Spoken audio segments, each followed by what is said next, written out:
I'm going to give you guys a very harsh truth that I had to come to terms with earlier this week. Cardi B is going to go number one on the Billboard 200 with one of the most mid albums I've heard this year. That's my truth, maybe not yours. She sold 208K first week. She had 90K pure sales. Now, if you ask me, I'm looking at that from media manipulation, from having a great core fan base, and probably one of the best rollouts she's ever done in her life. For some, that might mean hip-hop is having a great year when you see Cardi B going number one. But for me, that's just telling me that hip-hop is falling off. The STEM Society. What's going on, people? My name is Cole Jackson. This is the STEM Society. This is episode 122. We're live. Thank you for joining me. Before I get into anything in the show, I want to ask you guys to please subscribe to the channel if you like what I do, because what I do ain't very easy. It's very tough.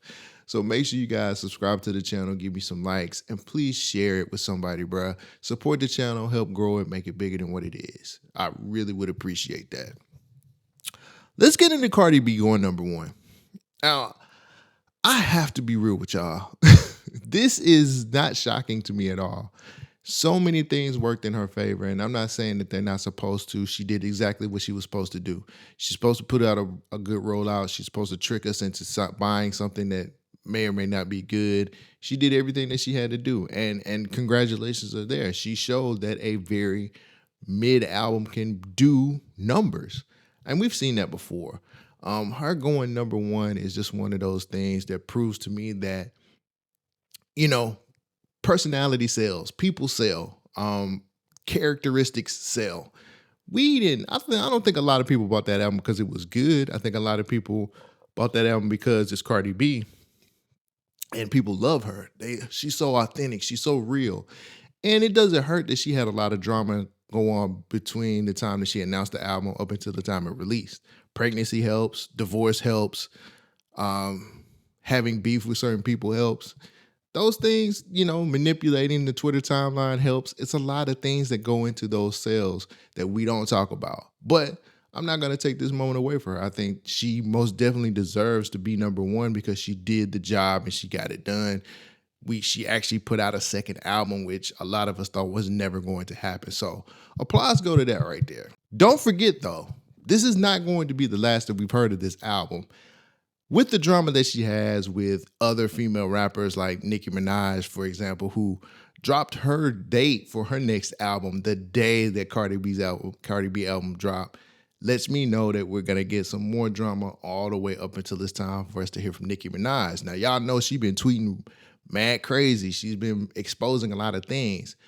Do we get a lot of stuff exposed in the next Nicki Minaj album? That's the biggest thing I want to know. Like, is this rivalry going to go there? Because, you know, when the hip-hop ladies get into it, they get down and dirty. They get nasty. So I want to see what comes from that.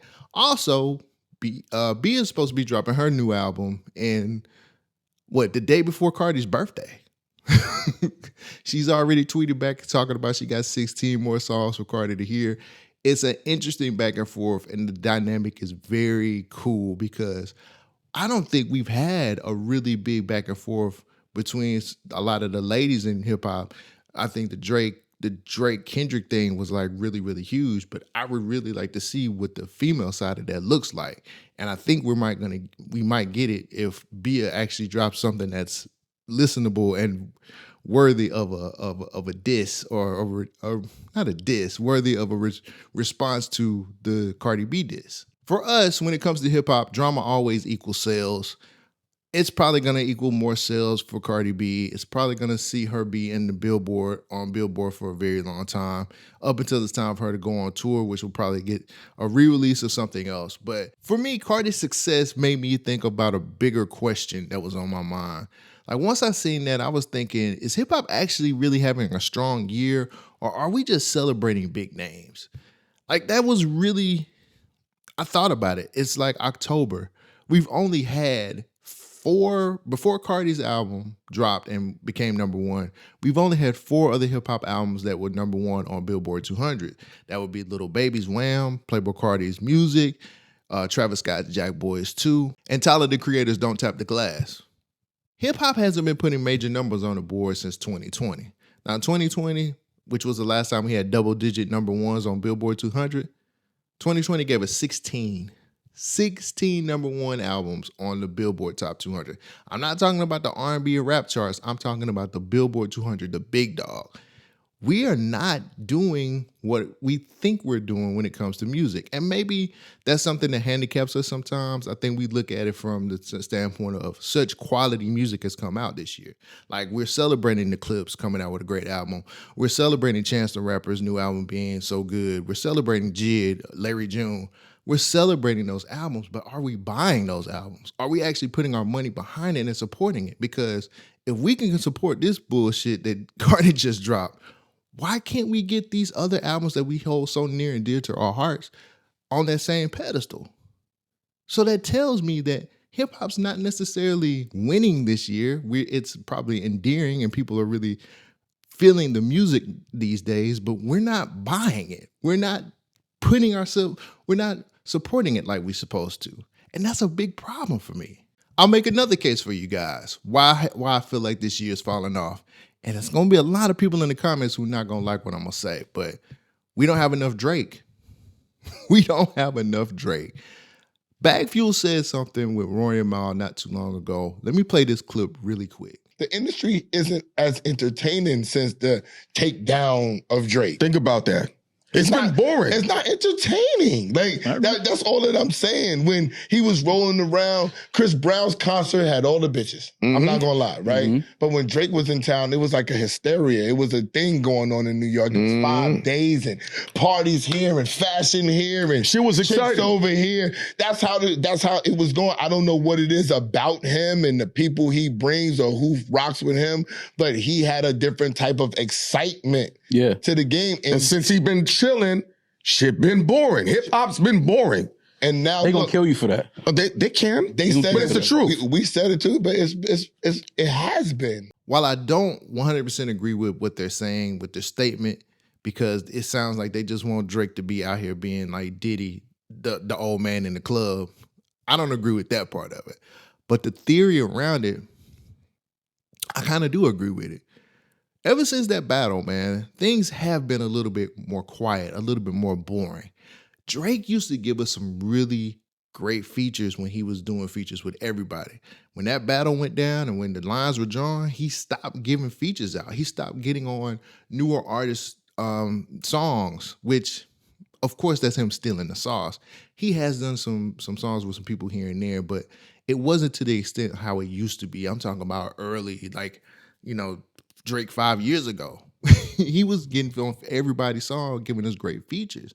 Now all he does is get on Twitch and streams the Iceman series, which, to be completely honest with you, is very hot and cold. The music ain't what it needs to be, and I think a lot of that has to do with him not doing features with people anymore. There's other elements in here that are messing things up also, like the UMG lawsuit is still lingering. Like, that's playing in the background, and we not really talking about it because it's not big news. Nothing major's come from it yet. Or the fact that he's been touring across seas for a very long time too. Like, he just finished that tour up, and he's gonna start back moving more into album rollout mode, which we'll get Iceman this year. I don't think we leave 2025 without getting Iceman. But the thing is, for me, I enjoyed Drake jumping up on features here and there throughout the year with a lot of these younger artists, or just trying to give cosigns like he used to. Like, the Drake stimulus package was a real thing. Let's stop fooling ourselves and thinking that it wasn't. It was. And for all intents and purposes, it did make hip hop a lot more fun. When you heard Drake on somebody's song, on a rapper song that you never heard of before, that got you kind of excited. It used to get me excited because I'm like, who is this new nigga? Who is he stealing from now? And that was a good thing. But Drake has become a recluse. Drake has gone into hiding. He's kind of just like sitting back, looking at everything, commenting on people's shit, and going from there.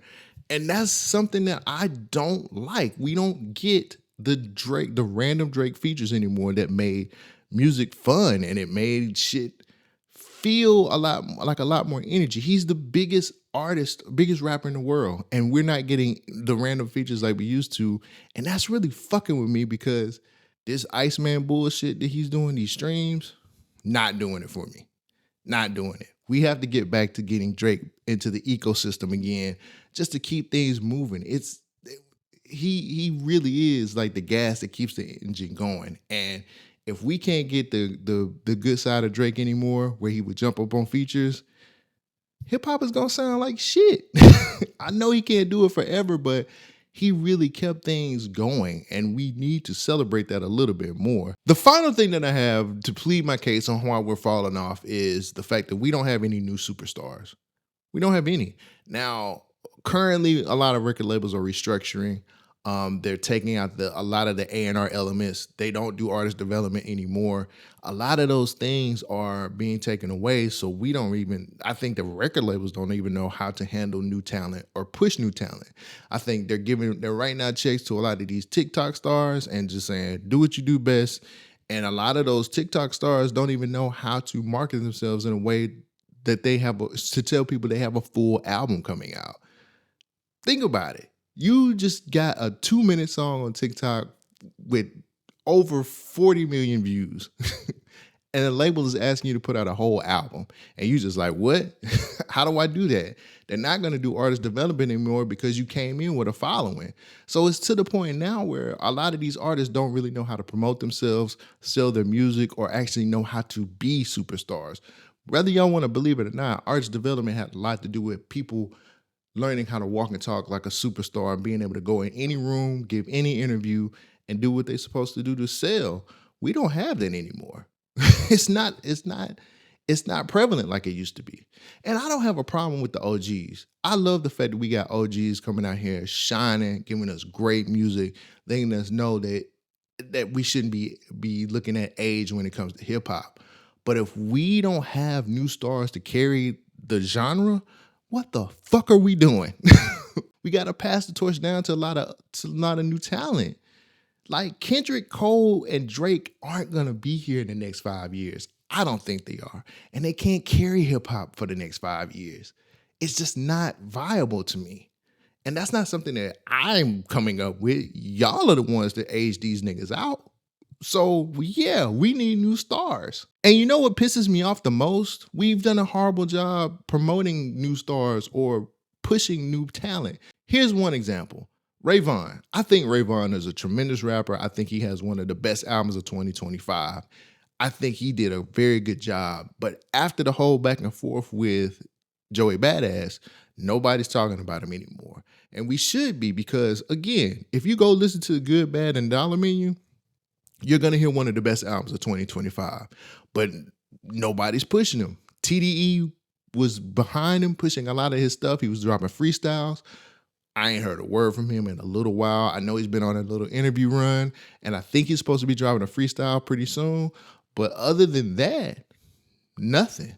And we do have some artists with a little bit of buzz, like Pluto. Pluto is out here giving us some of the best turn-up music we've heard in a while. Say what you want to, but Wham Whammy was out here all summer.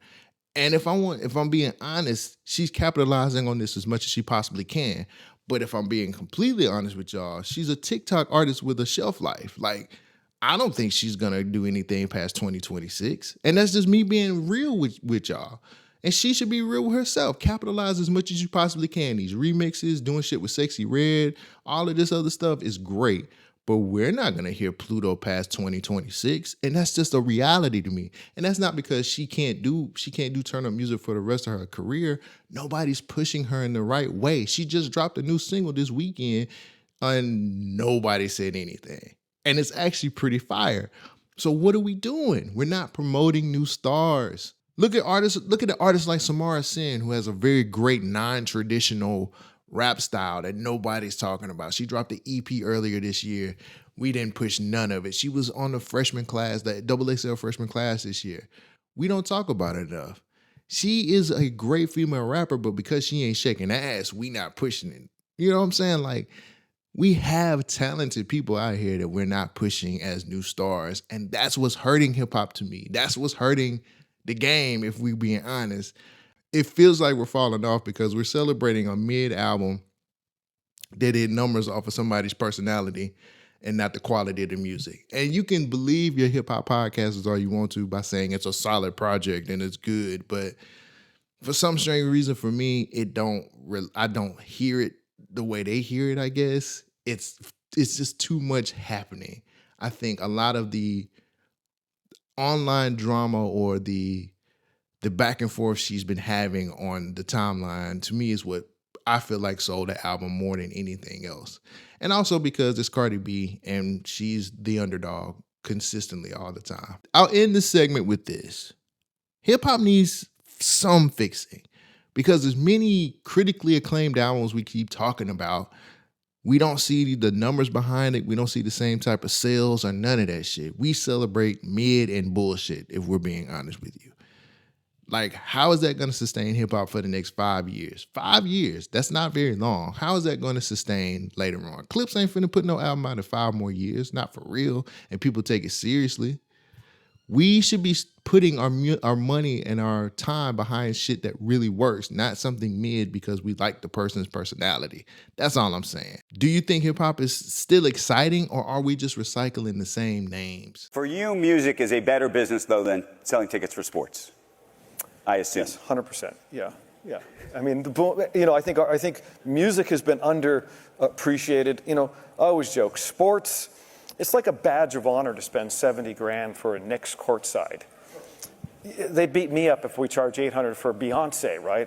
So it's we have a lot of runway left, right? So when you read about the ticket prices going up, it's still average concert price is $72. Try going to a Laker game for that, and there's 80 of them or whatever the hell. So the concert is underpriced, has been for a long time. I got a little bit of pushback from what he just said. Now, let me just preface this with, I don't go to a lot of concerts because I can't afford a lot of concerts right now. I'm on a budget. I can't really do every show. And in the UK, the ticket prices are actually cheaper than they are in the US. Go figure.